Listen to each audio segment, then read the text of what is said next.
Discuss a topic of international relations जो हमने पहले भी डिस्कस किया है। इंटरनेशनल रिलेशंस के टॉपिक को जो इंडिया का जियोपॉलिटिकल टॉपिक था उसी से कनेक्टेड ही कुछ टॉपिक है। और आज का जो हमारा टॉपिक है वो डील करता है आर्कटिक सी टेंशंस को। आर्कटिक सी टेंशंस को समझने से पहले हम थोड़ा चीज समझने की कोशिश करेंगे कि रिसेंट का जो हमारा जो पहले का एक टॉपिक था, जो इंडिया का जियोपॉलिटिकल सिनेरियो को हमने डिस्कस किया था, whereby we discuss that the emphasis in with respect to meaning of geopolitical shouldn't be up to trade and economics. It has dynamically changed in the recent decade. इसका change हम कैसे देख सकते हैं? Russia Ukraine जो हुआ था, जिसमें हम बोला गया था कि रशियन एग्रेशन की बात की गई थी over Ukraine joining of NATO and thereby Russian invaded Ukraine. एक और टॉपिक था जहां पे इसराइल और पैलेस्टाइन को बीच में लेके इश्यू था, the issue of Gaza. So territorial dominance is the new geopolitics of 2025. Arctic sea को लेके क्या टेंशंस हैं और उसका जो ग्लोबल इम्प्लीकेशन है या जो जियोपॉलिटिकल जो ग्लोबल जियोपॉलिटिकल चेंजेस है या जो भी उसके इम्पैक्ट्स है उसको हम स्टडी करेंगे हमारे इस टॉपिक में. स्टार्टिंग पहले हम ये जानने की कोशिश करते हैं कि आर्कटिक सी क्या है, कहां है. So Arctic sea is a polar is a polar region. Polar region कहाँ पे? नॉर्थ पे. North pole. Polar region in the north encompassing which ocean? Arctic Ocean. Arctic Ocean के पोलर रीजन के पास में क्या है? ये आर्कटिक सी हमारा बेस है. आर्कटिक ओशन, आर्कटिक सी के पास जो कंट्रीज होती हैं इन्हें क्या कहा गया है? इन्हें नॉर्डिक कंट्रीज कहा जाता है. नॉर्डिक कंट्रीज कहा जाता है. कौन कौन से कंट्रीज आते हैं यहाँ पे? Sweden, Norway, Denmark, Finland, Finland, ये सारे कंट्रीज आते हैं. और आर्कटिक सी जो है हमारा, जो आर्कटिक सी है, it has become a geopolitical hotspot. एक जियोपॉलिटिकल हॉटस्पॉट बन चुका है. वो क्यों बना है? उसका एक वेराइड रीजन है कि भाई ये सारी कंट्रीज ये रीजन क्यों बन गया है. First reason is the untapped या अनडिस्कवर्ड या unused natural resources. Unused natural resources में जिसमें हम क्या बोलेंगे? ऑयल जो है वो कितना है? 13% अनटैप्ड है, अनयूज्ड है अभी तक.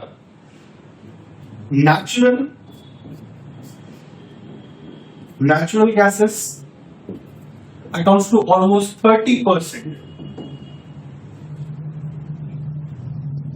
Second reason is the melting ice caps.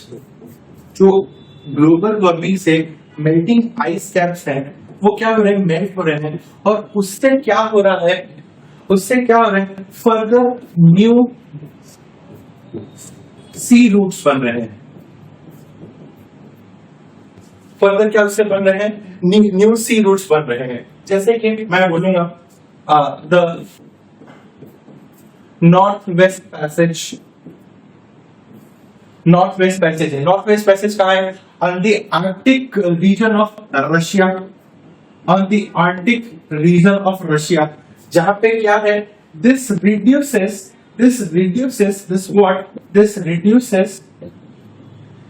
8,000 kilometer of distance, 8,000 kilometer of distance between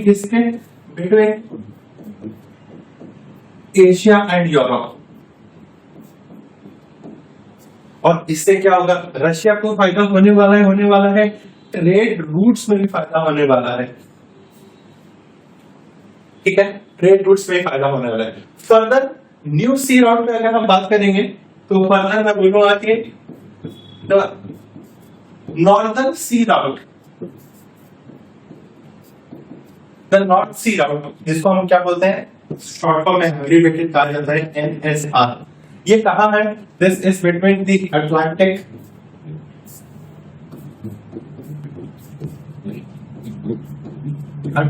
and the Pacific ocean. This is the Atlantic and Pacific Ocean, and this will reduce distance, reduce कर देगा distance, significant distance reduce कर देगा, किससे? From the traditional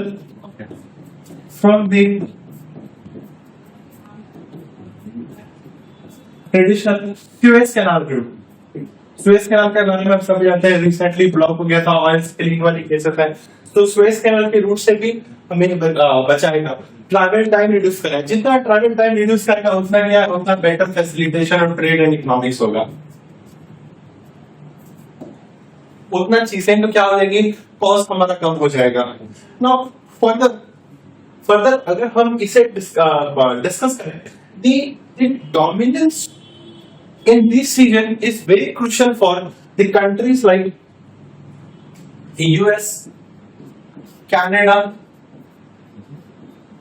Russia, and somewhere new involvement of whom? China। क्यों है? ये सारे के सारे क्या है, ये country, these are all what? These are the global powers wanting to establish their dominance over the Arctic region। Arctic region जो है वो क्या है, भले वो वहाँ पे नेचुरल रिसोर्सेज हो, बट वहाँ पे जो है वो हमें एनवायरमेंटल प्रोटेक्शन के ऊपर हमें ज्यादा ध्यान देना चाहिए। वहाँ पे एनवायरमेंटल प्रोटेक्शन पे ज्यादा ध्यान देना चाहिए। जो मेल्टिंग ऑफ आइस कैप्स है उसमें फोकस करना चाहिए कि ग्लोबल वार्मिंग हो रहा है, इससे हो रहा है। रादर हम क्या कर रहे हैं, यहाँ से जो न्यू रूट्स हो रहा है उस पर फोकस की जा रही है कि ट्रेड कैसे करके बढ़ेगा। एनवायरमेंटल प्रोटेक्शन में जो ग्लोबल वार्मिंग हो रहा है, जिससे ग्लेशियर मेल्ट डाउन हो रहा है, उस पर फोकस नहीं किया जा रहा है, इस पे फोकस नहीं किया जा रहा है, और इस पे फोकस किया जा रहा है on the other side of this developments. Further बात जो आर्कटिक है, जो हमारा नॉर्दर्न पोल पे सिचुएटेड है, कुछ सिमिलर सिचुएशन हमारे नीचे अंटार्कटिक में भी है। बट अंटार्कटिका में क्या है, अंटार्कटिका में क्या है, इट इज एक ट्रीटी साइन है क्या, that it is a demilitarised system है, ensuring what? Ensuring there is peace versus अगर मैं आर्कटिक की बात करूं, आर्कटिक ओशन की बात करूं, it is governed by United Nations Convention of Law of Sea 1982, जहां पे एक कन्वेंशन है, पॉलिटिकल कन्वेंशन है, लीगली बाइंडिंग है, यहाँ पे इसको UN convention of law of sea को फॉलो किया जाता है। भाई इसमें क्या है, there is the formation of this Arctic council. Arctic council है, वहां पे क्या है, there formation of 8 countries, this is formation of 8 countries. What are those 8 countries? USA, China, no, China नहीं, USA, Canada, Russia, Denmark,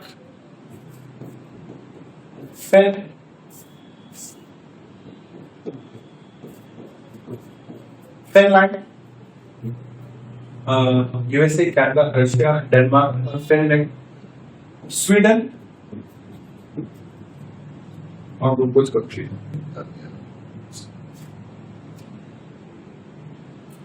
Norway and Iceland. ये 8 countries है जिसमें से ये और ये 3 मेजर कंट्रीज है जो प्रॉब्लम में है, जिनके वजह से क्या है, आर्टिक ओशन दिक्कत में आ गए. अब UN convention of law of sea में एक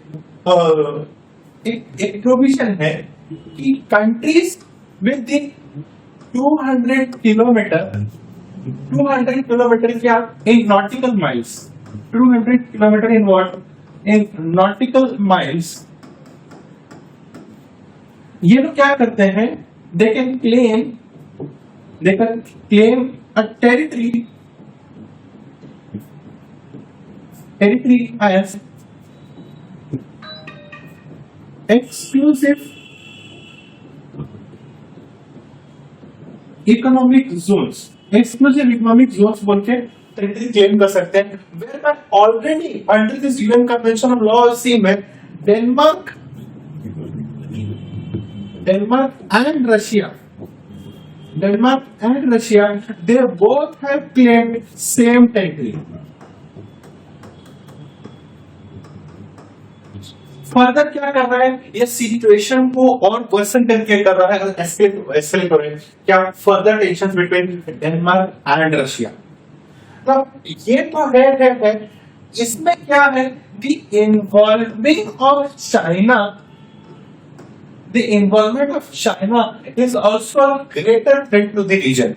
Now further China कैसे है वो डिस्कस करेंगे. उससे पहले the ongoing disputes of relations between US and Canada has hampered the Arctic Sea at very worst. Internal political relations खराब है, ऑनसेट ऑफ ट्रम्प वो और खराब हो चुका है. कनाडा के पास में क्या है, नॉर्थ वेस्ट पैसेज है,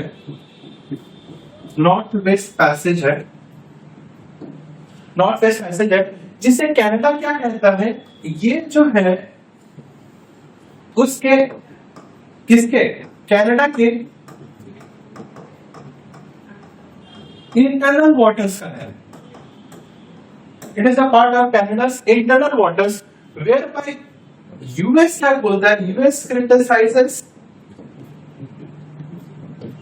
it as international state है, asserting the autonomy of this passage, and this doesn't go well with Canada बोलता है ये भाई ये मेरा हिस्से का है, मेरा यूएस बोलता है कि ये इंटरनेशनल पैसेज है and this should be covered by international laws, not laws made by Canada.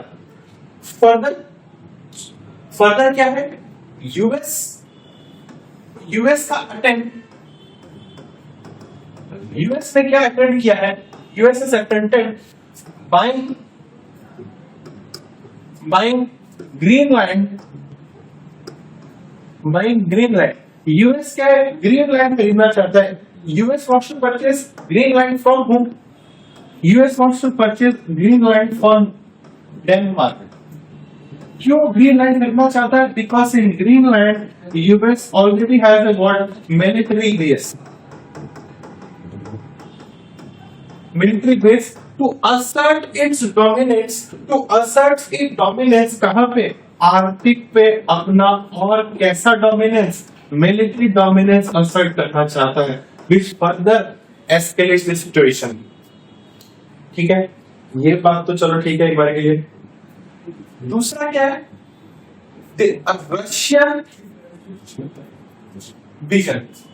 Russian vision की बात कर रहा हूं।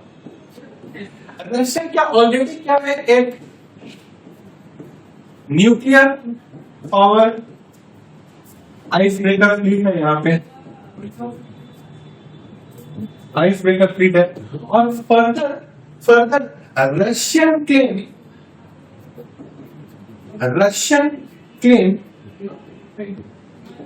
किसपे रशिया क्लेम करते हैं, Norway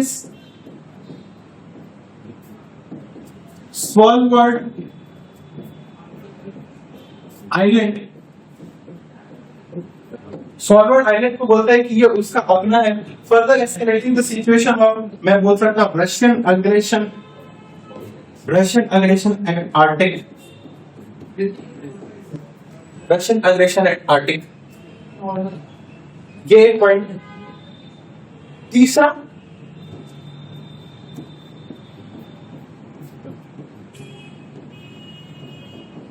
involvement of China.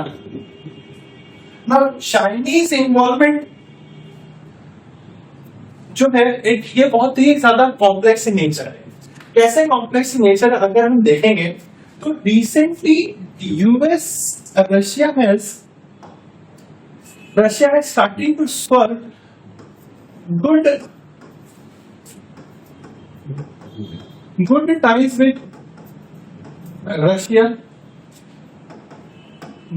with Russia, At the same time,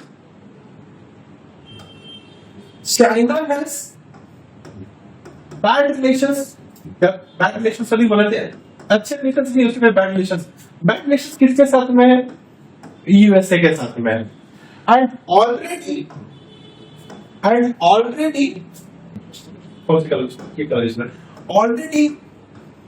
USA Russia straight relation है।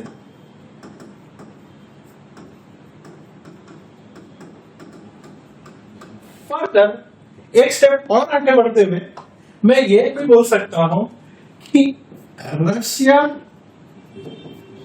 And NATO relations कभी भी अच्छे नहीं थे।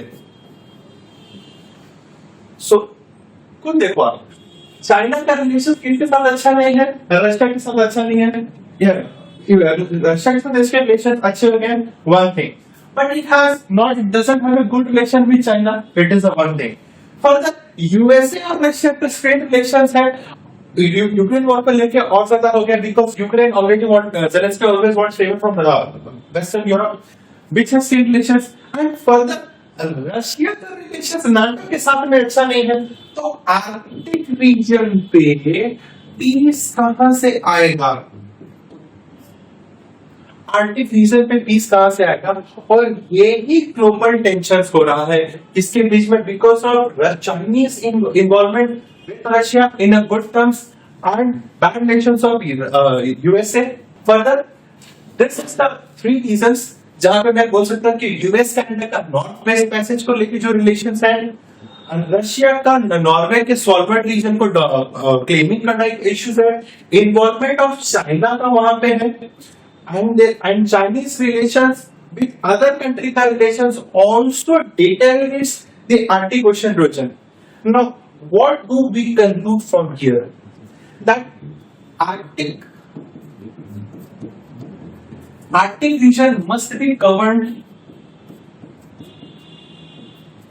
एक ग्रेटर विजन पे देखा जाना चाहिए, एक ग्रेटर विजन पे देखा जाना चाहिए, whereby world powers should opt for similar structure like एक डीमिलिटराइज्ड तरीके से रखना चाहिए। India's take on Arctic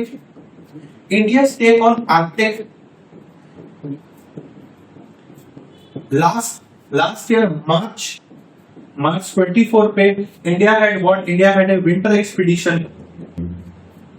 winter expedition at Arctic, which was successful with regards to what economy के लिए कैसा देखा जाएगा, एनवायरमेंट के लिए कैसा देखा जाएगा, ट्रेड रूट्स क्या हो सकते हैं, फर्दर सिचुएशन को बेटर कैसे बना जा सकता है, उसके लिए India can play a very major role for shaping up a good policy, good governing policy at Arctic.